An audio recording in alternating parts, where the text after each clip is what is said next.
Today is Thursday, May 18th, 10:58 a.m. in the morning.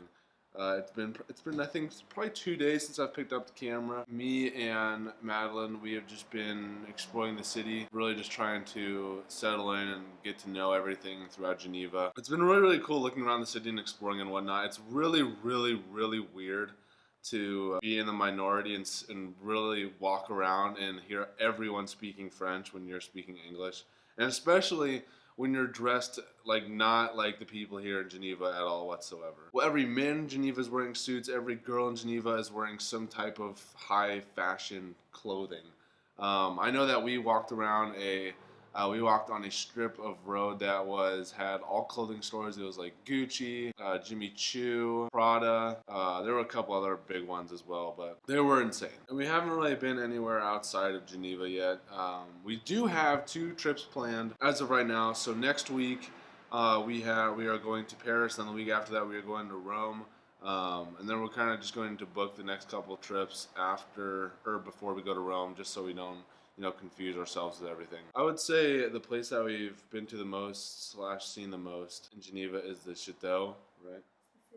It's the city center, yeah. And it's nice because the center of Geneva is only 2 tram stops from where we are right now. We're living.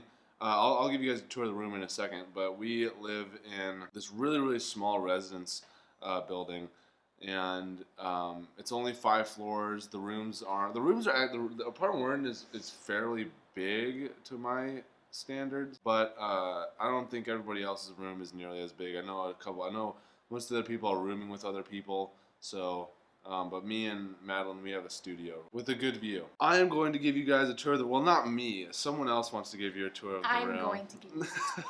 So Madeline's going to give you a tour of the room. She's going to take over the camera. Okay, everybody.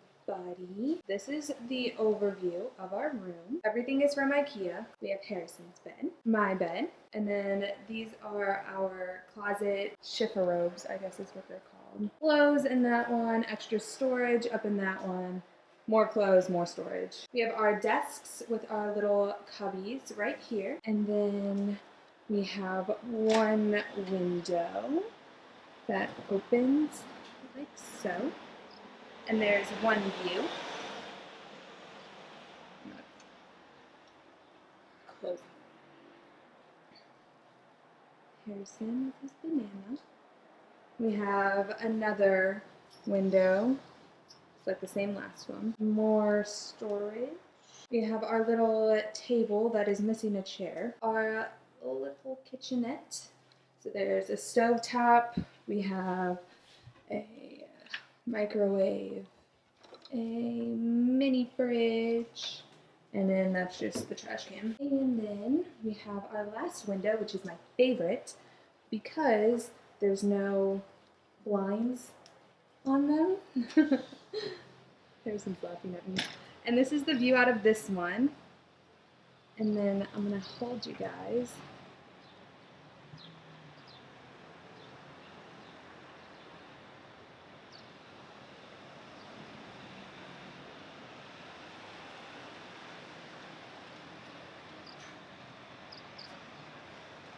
That is the view from that one. We'll close that because it's super loud. Oh, and then the bathroom, which isn't anything special, but we have a shower, a toilet, and a sink. It works. Well, guys, I guess that's everything. Thanks for watching the vlog. So that is essentially our room. It's not really too much. The view is really nice, but I know she said, or maybe I cut it out, I don't know. But it is very loud. It probably stops being loud around like 11:30, 12 at night. Starts like kind of slow down, and motorcycles slow down around that time. If I do ever vlog on the streets, which I probably obviously will, you guys will be able to see like what the people wear, how what the cars look like. Everyone is driving BMWs, Porsches. It's insane. Every single one. Range Rovers, and with all of that, it literally stays. It's super light outside until probably around like 9:30 at night, which is not ideal. Me and Madeline have been going to bed at around like 9:30, 10 the past couple of days. Not only because of jet lag has really not hit me that bad. I was able to stay up throughout the entire day that we got here. So it was like it was essentially a 24-hour day with the time change. But I was able to work it out. Madeline was not able to. She took a 3 to 4 hour nap. Yeah. She gave me this death glare, but it's true. Yeah, we've been having a really good time here the first couple days.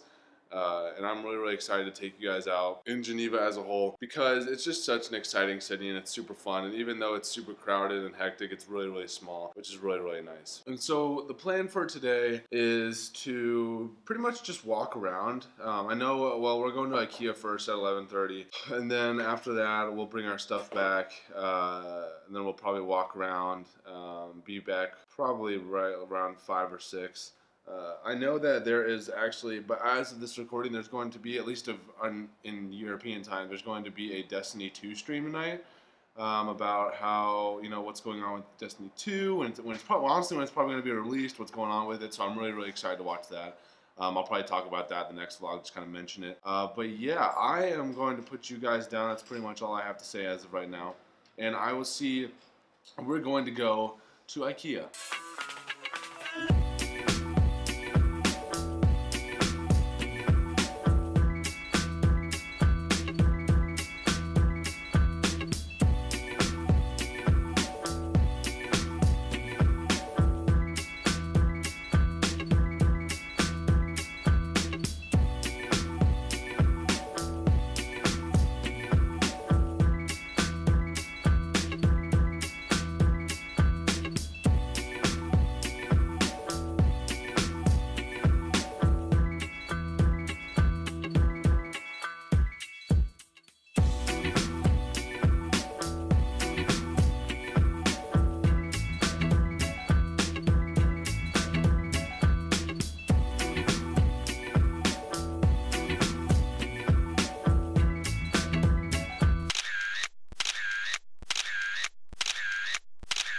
I thought it'd be fun to do a thing where we both say what's been the best thing that's happened to us so far while we've been here in Geneva, and what is the worst thing that's happened to us while we've been here in Geneva. And I'll honestly probably do another one of these towards the end of the trip, just to see like a comparison maybe.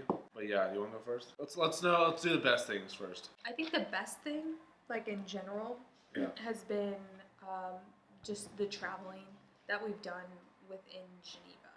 Like yesterday and even today, and when the day we first got here, we did a lot of just traveling like within the city, whether it was walking or I guess today's really the day that we took like the trams. Yeah. Yesterday we took a train into where campus is, and because in St. Louis we have public transportation, but outside in the suburbs you don't use it. It was difficult trying to navigate through it. Oh yeah.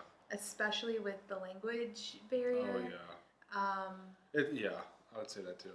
But I think it's been by far my favorite thing because I've seen things that I've only ever seen in pictures, and it's still so surreal that like I'm looking out my window at a pink and a yellow historic building in Geneva, Switzerland, and I can see the Alps in the background. Like, that's just crazy to me.